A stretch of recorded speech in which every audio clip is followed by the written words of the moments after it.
Birth injuries cover a wide range of injuries. It can be injuries to the mother, or it can be injuries to the baby. It should be one of the best days of your life, and a wonderful day. Unfortunately, sometimes medical accidents can happen, which mean that that's not always the case. This is often referred to as birth trauma or birth injury. Birth injuries aren't just relating to injuries that occur to the baby. It can be injury to the mother. Maternal vaginal damage, if for example instrumental deliveries haven't been carried out correctly, or they could include psychological damage if some element of the birth has been mismanaged, or potential mismanagement following a caesarean section. Common claims in relation to your child can include cerebral palsy, Erb's palsy, or neonatal death. We are fortunate in this country where we do have an excellent NHS system which provides us with brilliant antenatal care most of the time, but unfortunately that's not always the case. It's quite common for a client to become overwhelmed in a medical negligence action,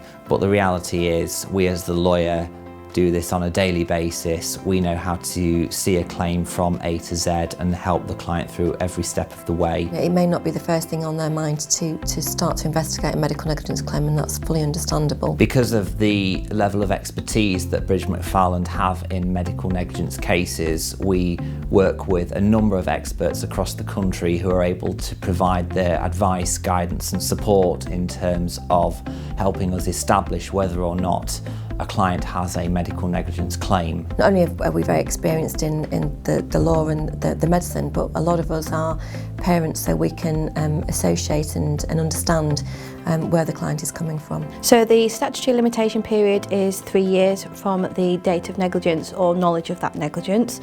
If the negligence is involving a minor, that 3-year period doesn't start running until their 18th birthday, so it would generally have until their 21st birthday to bring a claim before the Limitation Act barred them. If a mother does have a concern that their labour has been mismanaged and that's resulted in them suffering some injury, then I would always recommend that they take as early advice as possible. And I like to feel that my team and I have a very close relationship with the client, and that they can come to us whenever they need to raise any concerns, any inquiries, and it really does become quite a close-knit relationship come the end of the claim.